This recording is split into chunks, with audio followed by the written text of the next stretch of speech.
전기차 개발에서 어떤 부분을 개선해야 하는지 논의하기 위한 전기 이동성 행태 분석 및 차량 공유 활성화 전문가 워크숍이 이곳 한국교통연구원 대회의실에서 열렸습니다. 전기차 이용자의 행태 분석 및 전기차 차량 공유 가능성을 주제로 열린 이번 워크숍은 총리실 경제인문사회연구회 주최, 한국교통연구원 주관으로 개최됐습니다. 이번 워크숍은 전기차 이용자 패턴의 합리적 조사 방안을 마련하는 한편, 이를 기반으로 구축한 충전 인프라를 토대로 전기차 카시어링 서비스 활성화를 찾아내는 논의에 초점이 맞춰졌습니다. 전기차를 이용해서 어떻게 하면은 차량의 이용을 줄이고, 보유를 줄이고 이용을 활성화시킬 수 있는 전기차 차량 공유제에 대해서 오늘 논의하게 됐습니다. 앞으로 이러한 그 논의를 통해서 미래에는 전기 이동성을 중심으로 한 교통 체계를 구축하는 것이 이번 세미나, 이번 워크숍의 개최 목적이라 할 수 있습니다. 황상규 본부장은 전기차 산업 발전에서 빠질 수 없는 충전 인프라 구축 중요성에 교통이라는 특수성을 접목시키는 데 주력하고 있는 전문가인데요. 때문에 보다 현실적인 활용 가치를 찾고 아울러 세계와 공감할 수 있는 친환경 교통수단으로서는 첫 발을 내딛는 셈이 됐습니다. 뚜렷한 방향을 잡기 위해 첫 번째 주제 발표를 한 제주발전연구원 손상훈 박사는 전기차 이용 행태 및 보급 효과 분석에 역점을 뒀습니다. 전기자동차 이용자 행태를 이해하는 기초 연구의 우선순위를 두고 진행한 이유를 상세히 밝히면서 GPS와 블랙박스를 활용하는 조사 기법을 제안했는데요. 전기차 민간 보급 발전 필수 사항인 충전 인프라 구축을 위한 이용자 행태 연구를 선행한 바 있지만 오차가 많아 좀 더 확실한 방법이 마련돼야 한다고 했습니다. 제주특별자치도는 전기자동차 시범도시이자 선도도시로서 현재 민간 보급 사업을 추진하고 있습니다. 예를 들어 올해 상반기의 경우 226명에 대하여 전기차를 보급을 하였고 하반기에서도 마찬가지로 220여 명에 대해서 전기차를 보급하고 있습니다. 이와 같은 민간 보급 사업에 대한 정책을 평가하고 그리고 전기차 이용자들을 분석하여 앞으로 전기자동차 활성화 및 보급 사업을 발전시키기 위해서 본 연구를 추진하고 있습니다. 전기자동차 이용자들의 그런 행태를 바탕으로 향후 전기자동차 보급 사업이라든지 충전기 인프라 구축 사업에 활용할 예정입니다. 서울시 전기차 공유제 이슈 과제라는 주제 발표를 한 서울연구원 고준호 박사도 같은 맥락을 짚어봤는데요. 카시어링 사업은 세컨카 구입 억제를 비롯한 차량 소유 감소, 그리고 이를 통한 주차난 해소 등의 효과를 얻을 수 있다고 덧붙였습니다.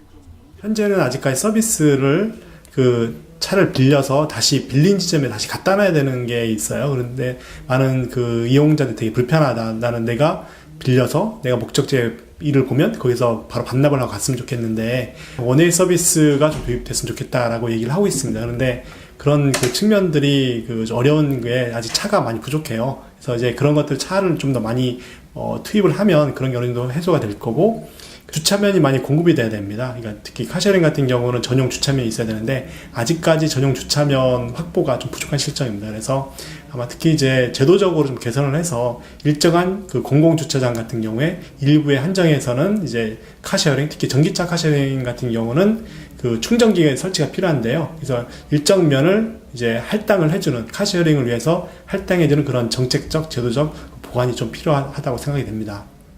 카시어링 서비스에서 나타나고 있는 출고와 반납의 불편을 해소하기 위해서는 원웨이 서비스 도입과 전용 주차장을 확보하고 넓힐 수 있는 제도 개선이 필요하다고 밝혔습니다. 한국교통연구원 황상규 본부장의 사회로 진행된 토론 역시 전기차 이용 행태 조사 및 분석 개선과 국내에서 활용될 수 있는 전기차 공유제 발굴, 이를 자리매김할 수 있는 방안을 찾아가는 주제로 이어졌는데요. 전기차 이용 행태 조사 및 분석 개선이 주가 되는 토론 현장이다 보니 정밀 조사를 위한 블랙박스 기술 개발과 접목 등에 대한 논의가 중점적으로 이루어졌습니다. 주식회사 CM네트워크 최영석 대표는 기존의 블랙박스 제품은 전기차 운행 행태를 분석하는 데 한계가 있기 때문에 정밀한 자동차 주행 데이터 확보에는 기술 개발이 필요하다며 이에 대한 당위성을 강조했습니다. 또 영상기록 장치를 이용하는 플랫폼은 물론 완제품까지 개발돼 모니터링 사업이 실시되고 있는 만큼 전기차 이용자들 운전 행태를 파악하는 가장 효과적인 지능형 기술로 평가했습니다. 전기차는 가솔린 차와 다르게 일단 주행거리가 짧고 에어컨이라든지 에어컨이나 난방 부분에 대한 이 에너지 사용 비중이 높습니다. 그래서 운전자의 정확한 행태를 분석을 해야지만 적합한 사람들이 이런 차를 활용할 수 있게끔 안내를 할 수가 있고요. 또 가장 중요한 충전 시설이라든지 길을 안내를 하더라도 에너지 사용이 가장 작은, 즉 주행거리를 가장 늘릴 수 있는 형태의 주행 패턴이 필요합니다. 이런 제품을 활용했을 경우에는 이제 그런 서비스를 받을 수 있게끔 할 수 있는 기본 데이터를 수집하고 분석할 수 있는 기능이 포함되어 있습니다.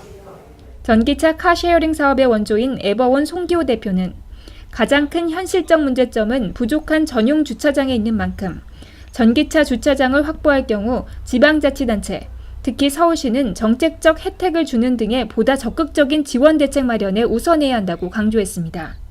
한국교통연구원 박지영 부연구위원은 카쉐어링 사업 활성화에서 우선돼야 할 점으로 소비계층 다양화에 따른 다양한 차종 확보와 요금 체계의 차별화, 충전 인프라 확보 등이 필요하다는 의견을 제시했습니다.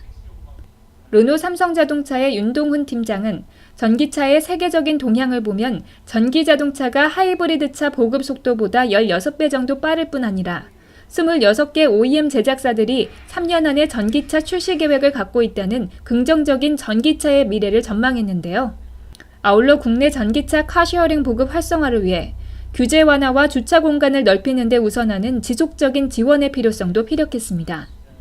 전기차 활성화를 위한 전문가들의 심도 있는 논의가 이뤄진 이번 워크숍은 이동성 중심의 충전 인프라 확대로 친환경 자동차인 배터리 충전식 전기차의 단점을 극복시켜 미래 교통에 한 발 더 다가가는 계기를 마련한 자리라고 평가됩니다.